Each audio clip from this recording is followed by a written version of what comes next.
আসসালামু আলাইকুম এইচএসসি 25 ব্যাচের বন্ধুরা সবাইকে আজকের নতুন আরেকটা ভিডিওতে স্বাগতম। আজকে আমরা যে জিনিসটা সম্পর্কে জানবো সেটা হচ্ছে পরীক্ষার আগের রাতে কিভাবে ইফেক্টিভ রিভিশন দেওয়া যায়। সবার মাথায় প্রশ্ন থাকে আমি পরীক্ষার আগের রাতেও দেখা যায় যে কোনো না কোনোভাবে পড়া অনেক জমে যায়, কিন্তু আমি পরীক্ষার আগের রাতে কিভাবে সেই জিনিসগুলো শেষ করব, বা কি করলে আগে থেকে পরীক্ষার আগের রাতটা এত বেশি ডিপ্রেসিং এত বেশি অপ্রেসিং হবে না, কি করলে আমি আগের রাতটা একটু ভালো মতো কাটিয়ে একটা ভালো পরীক্ষা দিয়ে আসতে পারবো। অনেকের মনে শঙ্কা জায়গা, আমি তো আমার কলেজের পরীক্ষাগুলো ভালো মতো দিতে পারছি না, বা আমি আমার মডেল টেস্টগুলোতেও আজীবনের যে চিরায়ত অভ্যাসের মতো যে শেষের দিন বা পরীক্ষার আগের দিন অনেক অনেক পড়ার চাপ রেখে সেই চাপ নিয়ে সেই পড়াশোনা শেষ করে গিয়ে পরীক্ষাগুলো দিয়ে আসি এবং তা আশানুরূপ হচ্ছে না। আমার এইচএসসি পরীক্ষাতে যদি এই জিনিসগুলো ঘটে তাহলে কেমন হবে, এই টেনশনে আমি জানি তোমাদের অনেকেরই খারাপ লাগতেছে, ঘুম আসতেছে না, মন খারাপ হচ্ছে। কি করা যায় এইচএসসি পরীক্ষাতে যেন একটু হলেও স্ট্রেস কমানো যায়, সেই জিনিসগুলো আজকে শিখবো যে কি কি জিনিসগুলো তোমার কাছে, কি কি উইপন্সগুলো তোমার কাছে থাকলে তুমি তোমার এইচএসসি পরীক্ষার আগের রাতটা খুবই স্ট্রেস ফ্রি করতে পারো। তো প্রথমেই আমরা সময় না ব্যয় করে একটু দেখি কি লিখেছি। প্রথমে হচ্ছে তোমার কাছে চেক লিস্ট থাকতে হবে। কিসের চেক লিস্ট? দেখো, তোমরা যারা আমার ভিডিওগুলো নিয়মিত দেখো, আমার চ্যানেলে তোমরা একটা ভিডিও পাবা যে যেখানে দেওয়া আছে যে কিভাবে তোমার হচ্ছে এই যে সামনের দিনগুলো আছে সেগুলো তুমি সময়টাকে ভালো মতো ইউটিলাইজ করবা। তো দেখো, সময়গুলো যে ইউটিলাইজ করবা তার মধ্যে আমি 3টা সেকশন করেছিলাম আগের ভিডিওতে। সেখানে প্রথম সেকশনে বলেছিলাম যে প্রথম 14 দিন বা 15 দিন তোমার অনেকগুলো কাজ রয়েছে। তার মধ্যে একটা কাজ হচ্ছে চেক লিস্ট করে ফেলা যে কোন কোন অধ্যায়গুলো খুব সবচেয়ে বেশি গুরুত্বপূর্ণ, কোন কোন অধ্যায়গুলো সবচেয়ে কম গুরুত্বপূর্ণ। এই চেক লিস্ট বানিয়ে ফেলা যে অধ্যায়গুলোর মধ্যে কোন কোন টপিকগুলো সবচেয়ে বেশি এসেছে, কোন কোন টপিকগুলো কম এসেছে। আমি জানি তোমরা বলবা যে এটা তো আমি একটা ওয়ান শট ক্লাসেই জানতে পারি, বা আমি এটা তো আমার গাইডের উপরে লেখা আছে। দেখো, সেলফ অ্যানালাইসিসটা অনেক বেশি গুরুত্বপূর্ণ। এই যে স্পুন ফিডিং তোমাকে করে দেওয়া হচ্ছে, এর কারণে তুমি কিন্তু নিজে অ্যানালাইসিস করতে জানলা না, তুমি শিখলাই না যে এই প্রশ্নটা আসলে ভার কত, গুরুত্ব কত। তুমি নিজে নিজে হয়তো বা কোনো রিসোর্স থেকে পাইলা যে এই প্রশ্নটা অনেক গুরুত্বপূর্ণ, এই প্রশ্নটা শিখে চলে গেলা, বাট বাকি জিনিসপত্রগুলো যে কম গুরুত্বপূর্ণ নয় সেটা তুমি সেই জিনিসটা বুঝতে পারলা না। তো অ্যানালাইসিস বা চেকলিস্টটা তোমার কাছে থাকতে হবে। তো তোমার কাজ হচ্ছে পরীক্ষার আগের রাতে সেই চেকলিস্টটাকে একটু নেওয়া, সেই চেকলিস্টটা দেখা যে এই জিনিসটা ইম্পর্টেন্ট, এই জিনিসটা ইম্পর্টেন্ট না, এই জিনিসটা আমার পড়া হয়েছে, এই জিনিসটা আমার পড়া হয় নাই। এখানে চেকলিস্ট বলতে একটা চেকলিস্টের কথা বলা হয় নাই, তোমার মাথায় আইডিয়া আসে এমন মাল্টিপল চেকলিস্ট তুমি বানাও। অ্যানালিসিসের চেকলিস্ট বানাও, টপিকের চেকলিস্ট বানাও, কোন কোন পড়া বাকি, কোন কোন পড়া হয়েছে তার চেকলিস্ট বানাও। এই চেকলিস্টগুলো কিন্তু পরীক্ষার আগের রাতে বানাতে বলছি না, পরীক্ষার আগের রাতে সেটা চেক করতে বলতেছি। নামই দেওয়া হচ্ছে চেক লিস্ট। কিসের লিস্ট? আশা রাখি বুঝতে পারছো। বানাতে হবে কখন? এই মুহূর্তে আমার ভিডিওটা দেখার পরের থেকে বানানো শুরু করো। তোমার প্রত্যেকটা বিষয় এর উপর, প্রত্যেকটা সাবজেক্টের উপর, প্রত্যেকটা টপিকের উপর, অধ্যায়ের উপরে এই চেকলিস্ট বানানো আমার ভিডিওটা দেখা শেষ করার পরে শুরু করে দাও। এই চেকলিস্ট যেন পরীক্ষার আগের রাতের তোমার বানানো থাকে, এবং সেই ভিডিওটা দেখে, সেই চেকলিস্টটা দেখে তুমি তোমার জিনিসগুলো অ্যানালাইসিস করতে পারো। তোমার কন্ডিশন কোন অবস্থায় আছে, তোমার পরীক্ষা কেমন হতে পারে তার একটা পূর্ব ধারণা তুমি এই চেকলিস্টটা ফলো করলে পেয়ে যাবা। সেকেন্ড কথা হচ্ছে শর্ট নোট। দেখো, এই জিনিসটা আমাদেরকে অনেকেই শিখায় না। আমি তোমাকে একটা মানে একটা কথা বলে তোমরা অবাক হয়ে যাবা। আমি আমার একাডেমিক এইচএসসি লাইফে 63টা খাতা, 63 পেপার্স, আমি 63টা খাতা, নোট খাতা বানিয়েছিলাম। প্রত্যেকটাই এক দিস্তার উপরে ছিল। বুঝতে তো পেরেছো কতগুলা খাতা আমাকে বানাতে হয়েছে? এই এতগুলা খাতা, কোনোটাই তার এক পেজও আমার অ্যাডমিশনে কোনো কাজে আসে নাই। হয়তোবা আমার জ্ঞান আসছে, আমি তার উপরে যে মানে কৃতিত্ব তাকে দিচ্ছি না, বা তার প্রতি আমি কি বলে কৃতজ্ঞ না, তা কিন্তু না। কৃতজ্ঞ অবশ্যই সেই নোট খাতাগুলোর উপরে, কিন্তু সেই নোট খাতাগুলো ধরে ধরে কাজে লেগেছে এমন না। তো মোটা মোটা নোট খাতা, মোটা মোটা নলেজ বুক, মোটা মোটা বই, বা অনেক ডিউরেশনের ভিডিও তোমাকে কিন্তু পরীক্ষার আগের রাতে কোনোভাবেই হেল্প করবে না। তোমার পরীক্ষার আগের রাতে তুমি ইউটিউবে খুঁজবা যে কোন ওয়ান শটটা 1 ঘন্টার কম আছে, কিন্তু তুমি এখন খুঁজতেছো কোন ওয়ান শটটা 4 ঘন্টার বেশি আছে। সেই তুমি পরীক্ষার আগে খুঁজবা যে 1 ঘন্টার ছোট কোনো ভিডিও আছে, খুঁজে পাবা না। তো এই কাজটা বাবা ওয়ান শট কেন করতে হবে? এই জিনিসটা তো আমরা নিজেরাই করে রাখতে পারি। এই এই যে এই জিনিসটা তো আমি নিজেই আগে নিজে বানিয়ে রাখতে পারি যে শর্ট নোটটা আমি কেন ওয়ান শট থেকে সংগ্রহ করবো, এই জিনিসটা আমি আগে বানিয়ে রাখতে পারি না? আমার তোমাকে একটা এক্সাম্পল দিই। আমাদের হচ্ছে আমি যে আমার ইউনিভার্সিটির তোমার হচ্ছে আমার একটা সেশনাল কোর্স ছিল ট্রিপল এর উপরে। ট্রিপল ইন এটাকে বলে ডাবল ইলেকট্রিক্যাল ইঞ্জিনিয়ারিং এর উপরে। তো তো সেটার যে সেটার যে ল্যাব কুইজ ফাইনাল পরীক্ষা ছিল, তো সেই পরীক্ষার আগের রাতে আমি গিয়ে দেখলাম যে আমি যে অনেকগুলা পড়া সেগুলো তো আমার একসাথে পড়া সম্ভব না।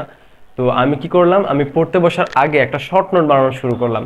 অনেকগুলো রিসোর্স থেকে আমি নিজের মতো A4 কাগজে 5-6টা পেপারে আমি নিজের নোটটা বানানো শুরু করলাম, এবং আমি A4 কাগজে যতটা সম্ভব ছোট হাতের করে লেখা শুরু করলাম, এবং যতটা সম্ভব প্রিসাইজলি এবং প্রত্যেকটা ফাঁকা স্থানকে পূরণ করে করে লেখা শুরু করলাম। তোমরা দেখেছো একটা মিম যে আইআইটিতে একজন টিচার বলছে যে তোমরা পরীক্ষার হলে চাইলে তোমাদের সাথে একটা চিট পেপার নিয়ে আসতে পারো, যেটা থেকে তুমি শুধু উত্তর লিখে নিয়ে আসতে পারো। তো এক ছেলে কি করছে যে সে মনে করো 0.1 মানে পয়েন্ট ফন্টের সাইজে সে এত ছোট ছোট করে লেখে এই দুনিয়া মানে পুরো বই লিখে নিয়ে গেছে এক পেজের মধ্যে। তো ওইটা থেকে একটা আইডিয়া তুমি পাচ্ছ যে শর্ট নোটটা আমার শুধুমাত্র সাইজে শর্ট হবে এমন না, আমার লেখাগুলো শর্ট করতে হবে। যেন আমি একটা A4 কাগজের মধ্যে তাকাইলে এইখানে পুরো তাপগতিবিদ্যা, সাপোজ তাপগতিবিদ্যার জন্য বানাইলা, তাপগতিবিদ্যার প্রশ্ন এটার মধ্যে আছে, এটার মধ্যে এটার সূত্র আছে, কোন কোন কয়ের প্রশ্ন আসে, কোন কোন ক্ষয়ের প্রশ্ন আসে, বা সবচেয়ে গুরুত্বপূর্ণ টপিকগুলা যেগুলো মেইন নোট থেকে পড়ার পরও তোমার কাছে মনে হচ্ছে যে পরীক্ষার আগ পর্যন্ত আমার মনে নাও থাকতে পারে, ওই সকল ইম্পর্টেন্ট টপিকগুলো শর্ট নোটে লিখতে হবে। আচ্ছা, আমি এখানে কথার ফাঁকে একটা ইম্পর্টেন্ট কথা বলে ফেলেছি যে শর্ট নোটে আসলে থাকবেটা কি। উত্তর হচ্ছে শর্ট নোটে থাকবে হচ্ছে সেই সকল তথ্য যেগুলো দীর্ঘ সময় মনে থাকে না, সেই সকল তথ্য যেগুলো দীর্ঘ সময় মনে থাকে না। একটা কথা কিন্তু উত্তর পাওয়া যায়। তারপরও তোমরা যদি আরেকটু এলিভেটলি জানতে চাও, তাহলে আমি যদি বলি যে সাপোজ তাপগতিবিদ্যার একটা অনেক অঙ্ক তুমি করছো, কিন্তু গ্রাফের অঙ্ক করতে গেলে তুমি প্যাচে যাও। গ্রাফের অঙ্ক কার্ণ দিলে অনেক সহজে তুমি পারো, কার্ণ জায়গায় একটু অন্যরকম কিছু একটা দিয়ে দিলে তুমি অনেক প্যাচে যাও। তো তুমি একটা কাজ করো, তো প্যাচে যেহেতু যাও বা সেগুলো শিখে ফেলার চেষ্টা করো। শিখার পরও তোমার কাছে মনে হলো যে আমি তো কিছুক্ষণের জন্য মনে রাখতে পারতেছি, 5-6 দিন পরে ভুলে যেতে পারি, ওইগুলো তুমি শর্ট নোটে উঠাও, শর্ট নোটে উঠিয়ে রেখে দাও। এটা জাস্ট থার্মোডাইনামিক্সের আমি এক্সাম্পল দিলাম। তুমি এখানে অন্যান্য জিনিসপত্র যেগুলো আছে, তোমার ম্যাথ আছে, বায়োলজি আছে, বা আইসিটি আছে, সবগুলোর জন্য শর্ট নোট পারলে বানাও, এখন থেকে বানানোর চেষ্টা করো। কারণ পরীক্ষার আগের রাত্রে তোমার এত মোটা মোটা খাতা রিভিশন দিয়ে তুমি কুল পাবা না। বুঝাতে পেরেছি? শর্ট নোট বানানোর চেষ্টা করতে হবে। সেকেন্ড একটা কনসেপ্ট হচ্ছে ভুলের খাতা রিভাইজ করা। এই জিনিসটা কিন্তু একটু স্টার মার্ক দেওয়া প্রয়োজন। এটা অনেক অনেক ইম্পর্টেন্ট টপিক, বাট সমস্যা হচ্ছে তোমরা, আমি জানি অনেকে বুঝে উঠতে পারতেছো না ভুলের খাতাটা আবার কি। দেখো, তুমি আমার চ্যানেলে গিয়ে একটা ভিডিও আছে, সেখানে দেখবা ভুলের খাতা কিভাবে বানাতে হয়। তোমাদের কাছে অনেক অনেক রিকোয়েস্ট থাকবে এই কথাটা বলার পর ভিডিওটা শেষ করার সাথে সাথে আগে ভুলের খাতার ভিডিও দেখে আসবা, এই মুহূর্ত থেকে ভুলের খাতা বানাবা, সেই ভুলের খাতা পরীক্ষার আগের দিন রাতে দেখে যাবা। ভুলের খাতা হচ্ছে এমন একটা খাতা যে খাতাটা পোর্ট্রে করে তুমি আসলে কতটুকু ভুল করে আসছো পরীক্ষায়, এবং সেই ভুলগুলো তুমি যদি পরীক্ষার আগে রিভিশন না দিয়ে যাও, তাহলে তোমার পরীক্ষাতে তুমি আবার সেম ভুল আরেকবার করবা। বুঝতে পারছি? আচ্ছা, লাস্ট হচ্ছে, এটা অনেকে জানে যে ক টাইপ যে সকল প্রশ্নগুলো আছে, যেগুলো অনেক সময় আমাদের মনে থাকে না, অথবা জ্ঞানমূলক যে সকল এমসিকিউ আছে, ওগুলো আমি চাইলে যদি এগুলো আমি তোমাকে মানে বলতেছি না যে তুমি পরীক্ষার আগের রাত্রেই পড়ো, আমি তোমাকে অবশ্যই অবশ্যই মোটিভেট করবো এগুলা তুমি পরীক্ষার অনেক আগেই শেষ করে আসো, পরীক্ষার আগে জাস্ট রিভিশনের জন্য রাখতে পারো। এই জিনিসগুলো তুমি পরীক্ষার আগের দিন আরেকবার কয়েকটা রিভিশন দিতে পারো। এখন দেখো, এই 4টা পয়েন্ট কিন্তু লাল কালিতে লিখছি, বাকিটা নীল কালিতে লিখছি, সেটা একটু পরে বলতেছি।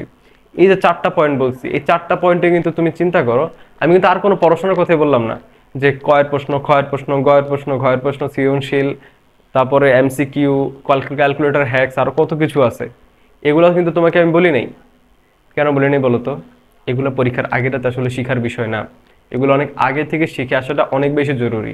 ইভেন ওয়ান শট ক্লাসও পরীক্ষার আগের রাতে জিনিস না।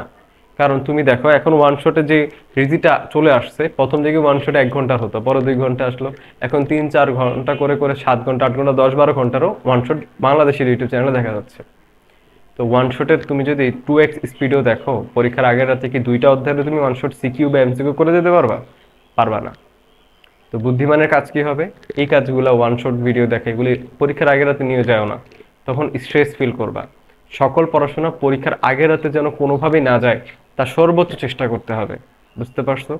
সর্বোচ্চ আরেকটা পয়েন্ট আমি অ্যাড করতে পারি, তুমি এর সাথে ক্যালকুলেটর হ্যাক্সটা দেখতে পারো, যদি কিনা তোমার ক্যালকুলেটর হ্যাক্স আগে থেকে জানা না থাকে। সাপোজ অনেকে জানা আছে, অনেকে মনে করো ম্যাট্রিক্সের ক্যালকুলেটর হ্যাক্স একদম ভয়াবহ ভালো পারো, ভয়াবহ ক্যালকুলেটর হ্যাক্স ত্রিকোণমিতির পারো, বিপরীত ত্রিকোণমিতি পারো, বাট লিমিটের অঙ্ক পারো না যে ক্যালকুলেটর কেমনে করে, বা ইন্টিগ্রেশনের তোমার লিমিট না দেওয়া থাকলে কিভাবে ক্যালকুলেটর দ্বারা ইন্টিগ্রেশন করে সলভ করা যায় সেটা তোমার জানা নেই।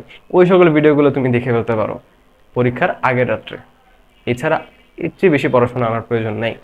এখন ভাই দেখো, একটা সত্য কথা, মানুষ কয়জন কথা কথা মেনে চলে বলো তো? আমার ভিডিও তুমি দেখে যাও, আমি জানি, কিন্তু পরীক্ষার আগের রাতে দেখা যাবে হঠাৎ করে তোমার মনে পড়বে যে 1 মাস আগে তো আবিদ ভাই নামে বা এই ফিজিক্স স্প্রিং এর ইউটিউব চ্যানেলে আমি একটা ভিডিও দেখছিলাম, এই নিয়মগুলো মানতে চলছে, আমি তো কিছুই মেনে চললি নেই, আমার যে কি হবে? তোমার ভয়ে কাঁপাকাঁপি শুরু হয়ে যাবে, টেনশনে তোমার পাগল হয়ে যাওয়ার ইচ্ছা হবে।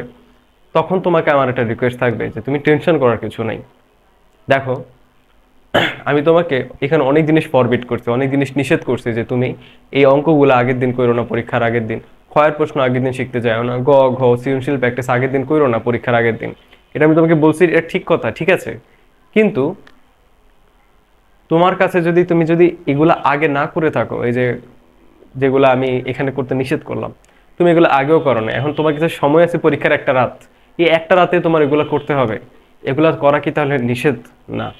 দেখো, আগে বাঁচতে হবে, আগে পাশ করে আসতে হবে, পাশ করে এসে A+ চিন্তা করতে হবে বা ভালো একটা গ্রেড আনতে হবে। সেই ক্ষেত্রে আমি কি করতে পারি? একবার চিন্তা করো, তুমি কি এই নিয়মগুলো জীবনে মেনে চলছো? যারা মানছে তাদের তো আমি অনেক অনেক অনেক তোমাদেরকে কনগ্রেচুলেশন জানাই, এবং সামনে তোমরা করো, এই জন্য তোমাদেরকে আমি মোটিভেট করি, কারেজ করি। কিন্তু যারা করো নাই, তোমরা কিন্তু এত নিয়ম টিয়ম মেনে কিন্তু পরীক্ষার আগের রাতটারে এত সুসজ্জিত করো নাই। তুমি দেখতে কি সারাদিন পাগলের মতো পড়তেছো, পরীক্ষা শুরু হয়ে যাবে 10টায়, যেটা আমি নিজেও করতাম, আমি আমি এখনো করি। আমি পরীক্ষা শুরু হওয়ার মনে করো 30 মিনিট আগে টেবিল থেকে উঠি, 10 মিনিটে ফ্রেশ হই, 20 মিনিটের মধ্যে পৌঁছাই, পরীক্ষা শুরু হওয়ার 2 মিনিট আগে হলে ঢুকি। এটা খুবই খুবই খুবই বাজে অভ্যাস, কারণ আমি প্রত্যেকবার মানে এই জিনিসটার কারণে অনেক পিছিয়ে থাকি, অনেক মানে আমার পরীক্ষাতে বাজে ইম্প্যাক্ট পড়ে।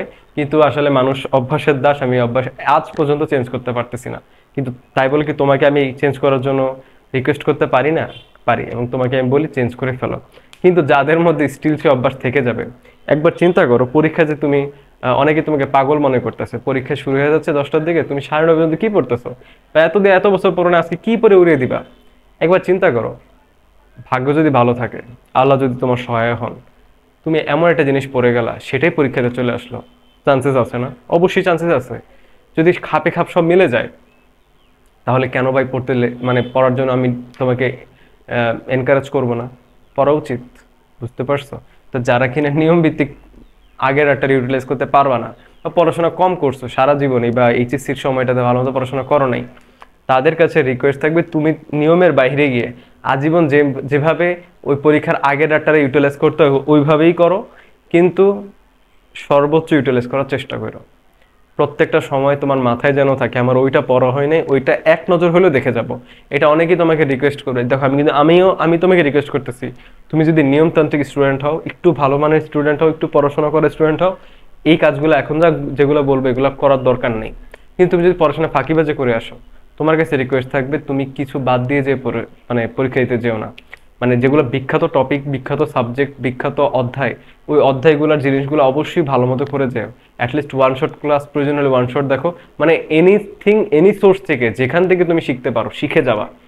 আবার কান্নাকাটি করে টেনশন করতে করতে পরীক্ষা হলে চলে যাওয়া যাবে না, শেষ সময় পর্যন্ত ইউটিলাইজ করে যাবা। এটা কাদের জন্য? যারা ফাঁকিবাজি করছো। যারা ফাঁকিবাজি করো নাই, নিজের পথে চলছো, ভালো মতো পড়াশোনা করছো, তারা দোহাই লাগে এই ভালো মতো এই নিয়মগুলো মেনে চলো। পরীক্ষার আগের রাত্রে একটু ভালো মতো স্ট্রেস ফ্রি থাকার চেষ্টা করো, একটু ভালো মতো ঘুমায়ও, খাবার ভালো মতো খাবা, পারলে দোকান থেকে হরলিক্স কিনে নিয়ে আসো। বুঝতে পারছো? এগুলো শুনতে হাস্যকর লাগে, কিন্তু এটাই সত্য কথা। হরলিক্সে তোমার পরীক্ষা ভালো লেখা আছে এমন কিছু নাই, কিন্তু যদি পরে তোমার কাছে তুমি আফসোস হয় যে আজকে হরলিক্সটা খেলে তো ভালো পরীক্ষা দিতাম, এমন হয়ে যেতে পারে, হইতেই পারে। দুনিয়াতে তো অসম্ভব বলতে কিছু নাই। বা কারণ আমরা মানুষরা হচ্ছে ব্লেম গেম খেলতে অনেক পছন্দ করি, পরে বাবা মারে বলবো যে তুমি হরলিক্স কিনে দাও নাই, কমপ্লেন কিনে দাও নাই, এই না খাওয়ার কারণে আমার অপুষ্টি হয়েছে, অপুষ্টির কারণে পরীক্ষা খারাপ হয়েছে। তো এরকম বিভিন্ন জিনিস হইতে পারে। তাই এমন কোনো স্টোন রাইখো না যেটারে তুমি আনটার্ন মানে টার্ন করলে সেখানে নতুন করে একটা আইডিয়া লুকিয়ে থাকতে পারে, যেটা তোমার পরীক্ষারে ভালো করতে পারে। তোমার ভালো, তোমার পরীক্ষা, তুমি যে এটারে কিভাবে ভালো করা যায় তার সর্বোচ্চ চিন্তায় থাকো, সর্বোচ্চ ইউটিলাইজ করার চেষ্টা করো, কি কি করলে তোমার পরীক্ষার সবচেয়ে বেটার আউটপুট তুমি বাবা তার চেষ্টা করো। আজকে এই পর্যন্তই। কারো কোনো রিকোয়েস্ট যদি থাকে, কোনো প্রশ্ন থাকে, কমেন্ট করো, আমি তোমাদের পাশে আছি, তোমাদের সবগুলো অ্যান্সার দেওয়ার চেষ্টা করব।